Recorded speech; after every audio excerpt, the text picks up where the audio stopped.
Lecciones de la vida de Nehemías por Elena de White. Capítulo 13. Acechanzas de los paganos, parte 2. A pesar de las acechanzas de los enemigos, abiertas o secretas, la obra de reconstrucción prosiguió firmemente, y en menos de 2 meses desde la llegada de Nehemías a Jerusalén, la ciudad había sido rodeada de defensas, y los constructores podían andar sobre los muros y ver allá abajo a sus enemigos atónitos y derrotados. Y cuando lo oyeron nuestros enemigos, temieron todas las naciones que estaban alrededor de nosotros y se sintieron humillados por lo que veían con sus propios ojos. Escribió Nehemías, porque reconocieron que nuestro Dios hizo esta obra. Nehemías capítulo 6, versículo 16. Pero ni siquiera esa evidencia de la mano controladora del Señor fue suficiente para contener el descontento, la traición y la rebelión entre los israelitas. Algunos nobles de Judá escribieron muchas cartas dirigidas a Tobías y las cartas de Tobías para ellos, porque muchos en Judá se habían conjurado con él, porque era yerno de Secanías. Nehemías capítulo 6, versículos 17 y 18. Aquí se ven los malos resultados del casamiento con idólatras. En esa alianza, Satanás pensaba salir victorioso. Que una familia de Judá se una con los enemigos de Dios, esa relación era verdaderamente una trampa. Muchos otros habían hecho lo mismo. Esos, como la multitud mestiza que vino con Israel de Egipto, fueron una fuente de continua perturbación.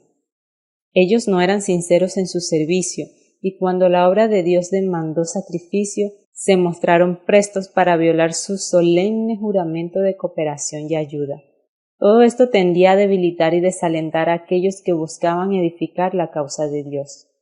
Algunos de los que habían estado al frente de planear las acechanzas contra los judíos y se esforzaron por todos los medios posibles para causar su ruina, manifestaban ahora el deseo de estar en buena paz con ellos. Los nobles de Judá, que habían sido enredados en casamientos con idólatras y que habían mantenido una correspondencia traicionera con Tobías, prometiendo servirle, lo presentaban ahora como un hombre con habilidad, sabiduría y vistas largas, con quien una alianza sería de gran ventaja para los judíos. Al mismo tiempo, traicioneramente le llevaban los planes y movimientos de Nehemías. Así era la obra de Dios expuesta a los ataques de sus enemigos, dándose la oportunidad a que las palabras y actos de Nehemías fuesen mal interpretados y su obra estorbada. Pero la autoridad que él había ejercido en favor de sus conciudadanos oprimidos no la ejerció luego en provecho propio. Sus esfuerzos habían sido resistidos por algunos con ingratitud y deslealtad, pero él no usó su poder para darle castigo a los traidores. Con la calma y desinterés continuo en el servicio en favor del pueblo, nunca aflojando los esfuerzos o permitiendo que el interés disminuyese. Los asaltos de Satanás siempre habían sido dirigidos contra los que habían buscado promover la obra de la causa de Dios. Aunque muchas veces frustrado, él renueva sus ataques, pero lo que hay que temer más es su operación secreta. Los abogados de la verdad esperan oposición feroz y cruel de sus enemigos abiertos. La oposición abierta puede ser feroz y cruel, pero en sí trae mucho menos peligro para la causa de Dios que la enemistad secreta de los que, mientras profesan servir a Dios, son siervos cordiales de Satanás. Aunque aparentemente ligados a la obra de Dios, muchos están unidos a sus enemigos, y si de algún modo sus planes sufren interferencia o si reprochan sus pecados, ellos ganarán el favor de los enemigos de la verdad y se descubrirán todos los planes de los siervos de Dios y las operaciones de su causa. Esos tienen en su poder poner toda la ventaja en las manos de los que usarían su conocimiento para estorbar la obra de Dios y herir a sus siervos. De ese modo, esos hombres de mente doble o doble propósito pretenden servir a Dios, pero pasan al lado del enemigo y los sirven como mejor convenga a sus inclinaciones. Todo artificio que el príncipe de las tinieblas puede sugerir será empleado para inducir a los siervos de Dios a formar alianza con los agentes de Satanás. Repetidas solicitudes para apartarlos del deber, pero como Nehemías, ellos deben responder firmemente: estoy haciendo una gran obra, de modo que no podré ir. Nehemías capítulo 6, versículo 3. No tenemos tiempo para buscar el favor del mundo o también defendernos de sus declaraciones engañosas y calumnias. No tenemos tiempo que perder defendiéndonos. Necesitamos mantenernos firmes en nuestro trabajo y dejar de refutar las falsedades que la malicia puede inventar para hacernos daño. Los difamadores se multiplicarán si parásemos para responderles.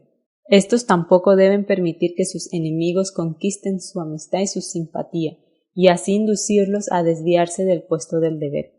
Aquellos que por cualquier acto desprevenido exponen la causa de Dios a la vergüenza o debilitan las manos de sus colaboradores, pone sobre el propio carácter una mancha no fácilmente removible y pone un serio obstáculo en el camino de su futura amabilidad.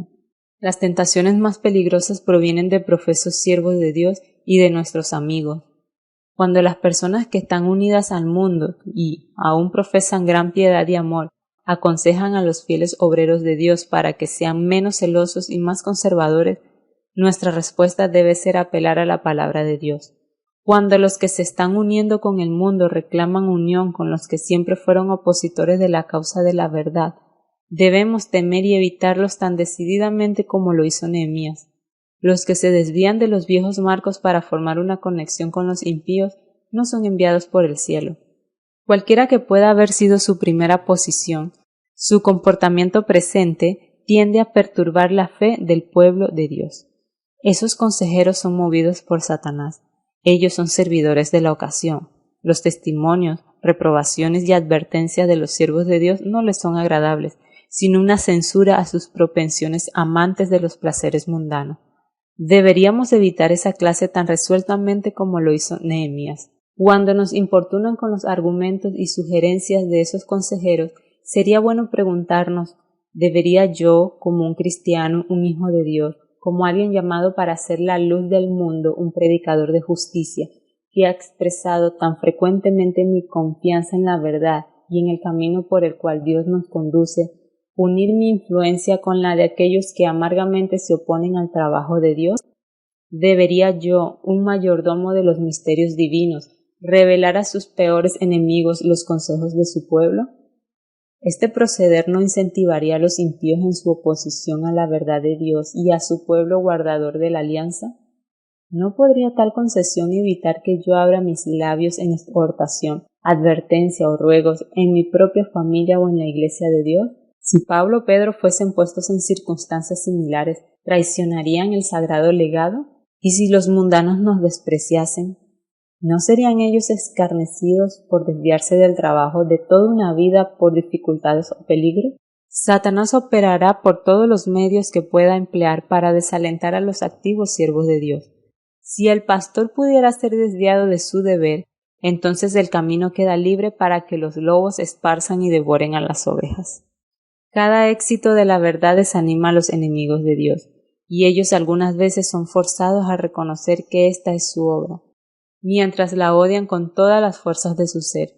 Los falsos hermanos seguirán aumentando, aquellos a los cuales Dios ha enviado advertencias y reprobaciones, pero que, rechazando los mensajes enviados por el cielo, dan oídos a los consejos de sus enemigos, se constituyen en los más fuertes tentadores de sus siervos fieles. Los que dejan la ley alaban lo impío. Proverbios capítulo 28, versículo 4.